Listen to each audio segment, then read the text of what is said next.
penalties na. Government employees, kung dole man sila o DTI o kung sino man, idagdag rin natin na liable din. Katulad ng corporate officers of airing companies. So, dagdag natin yan. Madam Chair, makasingit lamang. Secretary Laguesma, are you in favor of what I suggested earlier na mula ngayon effective immediately? Mula na naman yun, kung wala kayo, ako na mismo ang pupundo. Bigyan ko ng body worn camera lahat ng mga field inspectors ninyo para pag nag-inspect, kailangan naka-body worn camera sila. Wala po kami. Salamat po sa inyong mungkahi, nagalang-galang na senador. Wala po kaming budget na para po sa body cam. Hindi po kagaya ng mga nasa PNP. Pero kung ito po yung makakatulong, wini-welcome, open naman po kami. Nagbibigay kayo ng daan-daang milyon na para sa tupad na ginagamit ng mga politiko, pero sa body worn camera na magbe-benefit yung mga workers directly, wala. Magbawas kayo dyan sa mga tupad-tupad na yan na ginagamit lamang ng ilang mga politiko na nagpapa-epal. Di lagyan nyo sa body worn camera para mag-benefit directly yung mga natin, manggagawa. With due respect po, Mr. Senator, kami naman po sa pagpapatupad ng programa, amin pong sinusundan yung pong maayos at tama po na pagpapatupad. Kung meron pong mga aberration, yun po ina-address din namin kagaya po ng ipinapaabot nyo sa amin.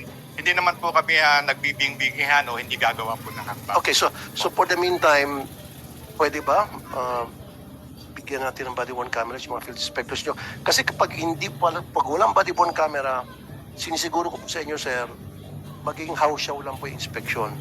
Although hindi naman siguro lahat, pero karamihan sa kanila hindi gagawin na maayos yung kanilang trabaho dahil, well, sabi nga ni Madam Chair, na baka nasusuhulan dahil maliit lang sweldo. Siguro in that case, taasan natin sweldo natin mga field inspectors para hindi na po sila makurap ng madali.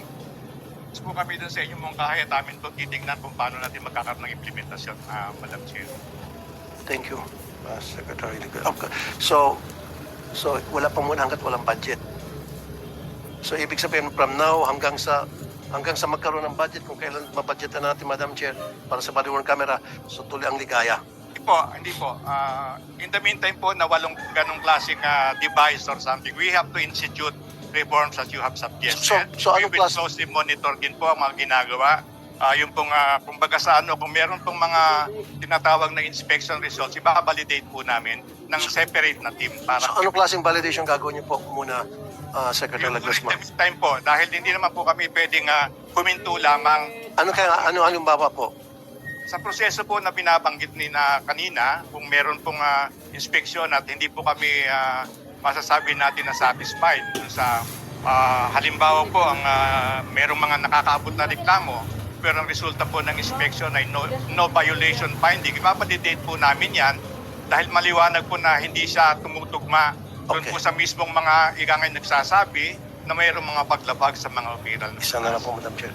Sige, walang body worn camera. Siguro lahat ng mga inspector niyo meron namang cellphone. Pwede ba yung cellphone video? Meron po naman, meron po. Pati cellphone video na lang muna habang wala pa yung body worn camera. I-cellphone video yung pag-i-inspect niya. Tulad ng ginawa ko. Ako pumunta ako doon, may cellphone video kung may camera. I-cellphone video yung kalagayan ng mga magagawa, yung workplace nila, tapos yung interview sa kanila, mag-sample ng interview, mismo doon sa area. At po ng inyong mungkahi, amin pong isa sa alang-alang seriously at tingnan namin kung paano pong magpapatupad nang hindi naman po kami lalabag din sa mga karapatan ng mga tao na pwede pong maapektuhan. Okay, para magkaintindihan tayo, sana time-bound at measurable. Ano ang pangako natin? Para dito sa mga violations of labor standards, of minimum wages, and so on, kailan po gagawin ang random check, sabihin natin? Actually, ginagawa na po yan, Madam Chair. Siguro dapat lang po Siguro intensify. At saka i-report siguro sa amin. Opo. Kasi nakakakaba yung walang budget yung dole. Maliit na nga, tatanggalin pa. Kami naman po ay laging tumitingin na doon sa... Maybe you can come back with the report, Secretary Laguesma. Yes, Kung meron kayong natuklasan, kung meron talagang nasisante sa trabaho, may napapalsik, para at least meron naman kaming konsuelo na may epekto naman ang sinabi ng Senado. Opo, ma'am. At saka measurable, ibig sabihin, may report, tapos time-bound, wag naman masyadong matagal kasi budget season na. Meron po kasi, ma'am, Kailan kaya? Siguro self-imposed deadline ng homework natin. Kung yun pong report na available na sa amin siguro within a period of 1 week, siguro may submit po namin sa inyo. That okay, Senator Tulfo? Binabanggit po Para may immediate result. Otherwise, puro haka-haka lang to. That is correct, Madam Chair. I agree with you totally. Sige, aabangan namin yan. Thank you very much, Secretary, for your immediate action and we will await your report. Our committee secretary will follow up pero mabilis naman ang DOL mag-submit.